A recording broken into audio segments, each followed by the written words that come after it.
What's up, world? Welcome to Cage Minds. I'm your host, Micah. Today we're talking about UFC 137, Diaz versus Penn. We got there originally, we thought it was going to be GSP versus Diaz.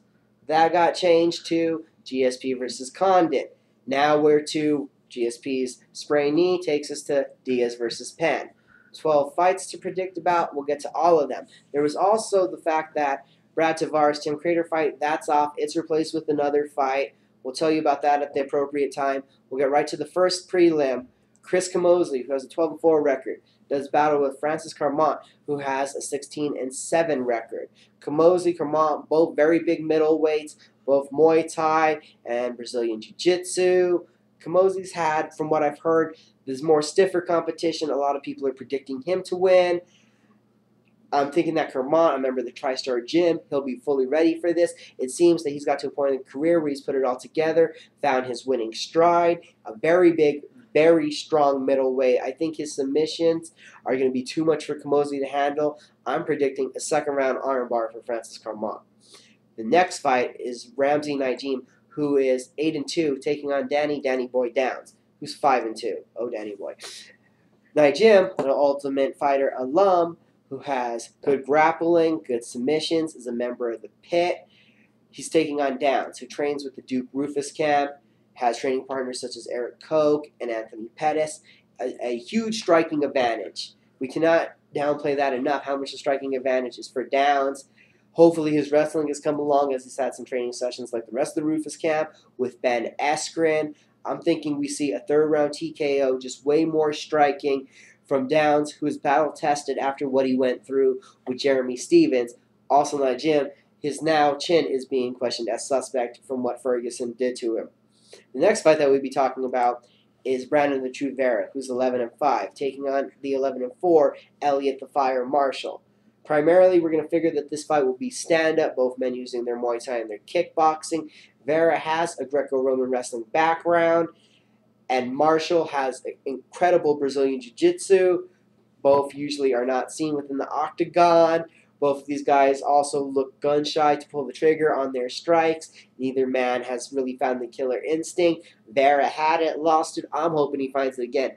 Don't know if he'll be sure, but I think he's the more technical and just the more well-rounded fighter of the two. I'm predicting him to take a unanimous decision victory, Brandon Vera. The next fight now, the replacement fight we're going to talk about.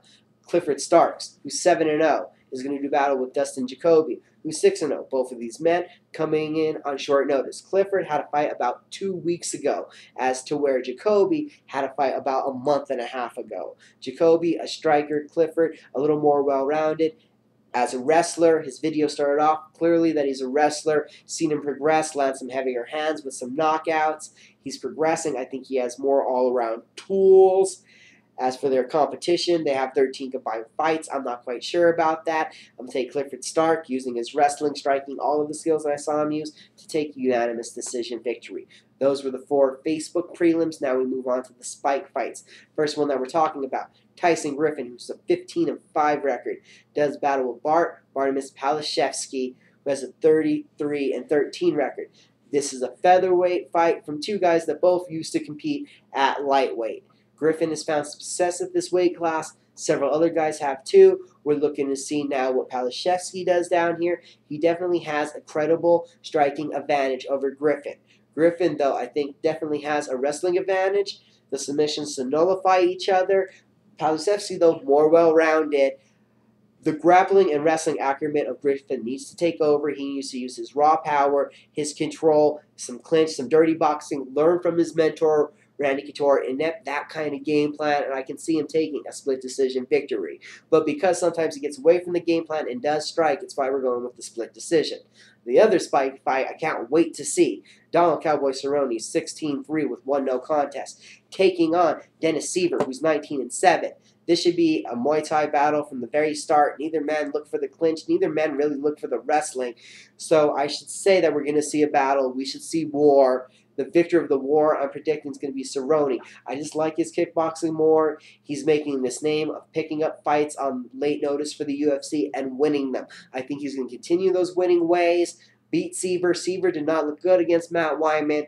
I think that Cerrone will be able to exploit it. As long as he keeps his hands high, doesn't get too cocky, I'm going to give him a split decision victory because judges are screwy. A kickboxing match can be judged in many different ways if there's not a stoppage. Those are all the prelims. We're moving on to the main card. First bout of the main card, a bantamweight matchup where Jeff Big Frog Curran and his 35-13-1 record do battle with the fourth-ranked bantamweight, according to MMAweekly.com, Scott Young Guns Jorgensen, with a 12-4 record. Grappling, Jorgensen has a wrestling advantage. Curran has a submission advantage. Jorgensen's so well-rounded, I think he's going to nullify that submission. Both men are not highly regarded, I'd say, for their stand-up. I'd say that I give a small inkling of power measure to Curran, but I like the more technical striking, the better combinations from Jorgensen. Jorgensen has one-shot knockout power from the guard once he takes you down. I think he'll use his wrestling. He'll have control of the fight. It'll go where he wants it to. He'll stay out of submissions. He'll win a unanimous decision victory, Scott Young Guns Jorgensen. Next, we move on to a featherweight battle, where George Root, who's 12-8-1, does battle with Hatsu Hayoki, who's 24-4-2. Hayoki ranked top 3 among featherweights with names up there like Jose Aldo, Chad Mendes. I think he looks like the second-best Japanese mixed martial arts prospect other than Yushin Okami. He has the size for his weight class. He's in the right weight class. He's a big guy for his weight class. That matters a lot when you're talking about the UFC and mixed martial arts here in America because wrestling is so prevalent. He's a 5'10", 145-pounder. George Roop is a 6', 145-pounder. Roop's going to want to keep this standing striking, try to use that striking. Hayoki has a very solid chin, though.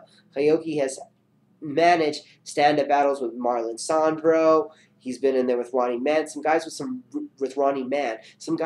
really good stand-up. I don't think that Roop will have the complete skills to put him away, as all he said he wants to go and put on a show. I think that Hayoki's going to push past the nerves of being in America, those Japanese nerves that come up and guys have lost fights. Hayoki, submission victory. He's going to take the striker Roop to the ground, put him there, finish him with a submission. He's so diverse in his submissions, I'm not sure which one he'll win with, but his favorite seems to be a mounted triangle. Hatsu Hayoki will win by submission. Next fight now, Roy Big Country Nelson, 16-6, doing battle with Mirko Cro Cop, who's 27-9-2-1. Nelson, he's a wrestler, good Brazilian Jiu-Jitsu practitioner. He has some stand-up. It's more looping, big, heavy throwing shots that aren't that fast, but they are effective if they land. Cro Cop isn't the same Cro Cop. An old Cro Cop would use leg kicks. He'd have a faster left hand, and I could see him pulling out a striking decision over the very hard-headed Big Country Roy Nelson. But I think Nelson has the game plan to win this if we went all the way through to decisions. I don't know if Cro Cop's chin will allow that. He seems to get stopped. I think we see takedowns, ground and pound, and because Cro Cop is not the old Cro Cop as far as it comes to taking abuse, third round TKO victory from Roy Nelson. Some elbows, hammer, fist, side control. Roy Nelson wins. Takes us to our co-main event of the night.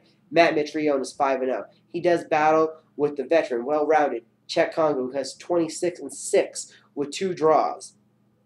Mitrione progressing leaps and bounds, has become a very fast learner, a great student of mixed martial arts. His striking game looks better and better every time we've seen him. He claims to have been working on his Brazilian Jiu-Jitsu and his wrestling. Congo has good takedowns, good wrestling. I don't know if he's at the top of the food chain.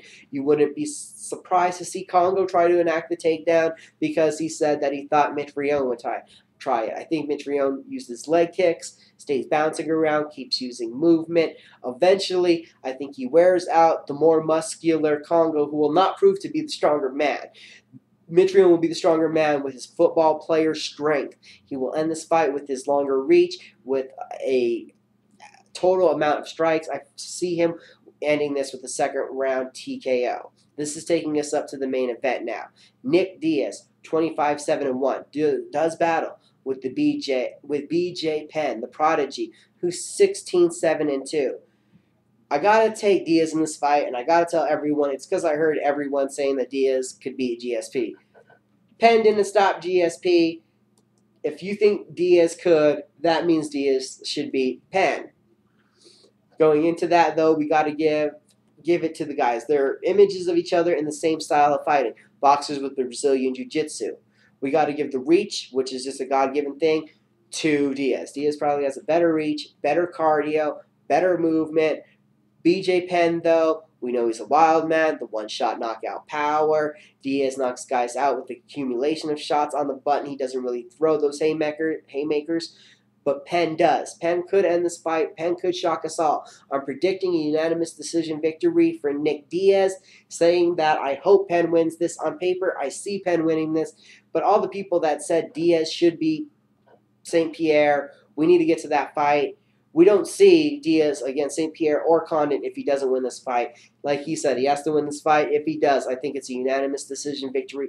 More movement, more boxing, trying to kind of run out the gas tank of BJ Penn, which seems to be his biggest Achilles heel. So we're going to go back through and walk through our winning picks one more time really quick. Got Francis Carmont, second round armbar. Danny Downs, win with the third round TKO. Brandon Vera, unanimous decision. Clifford Stark, a unanimous decision. Tyson Griffin, a split decision. Donald Cerrone, a split decision. Scotty Young Guns Jorgensen, unanimous decision. Hatsu Hayoki should win with a submission.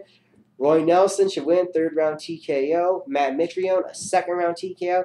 And Nick Diaz with a unanimous decision victory. It's been Cage Minds. It's my prediction, my outlook on what's going to happen at UFC 137. Thank you for watching. Follow us on Twitter. Hit us up on Facebook. Like the video. Leave me some comments. Have a good day.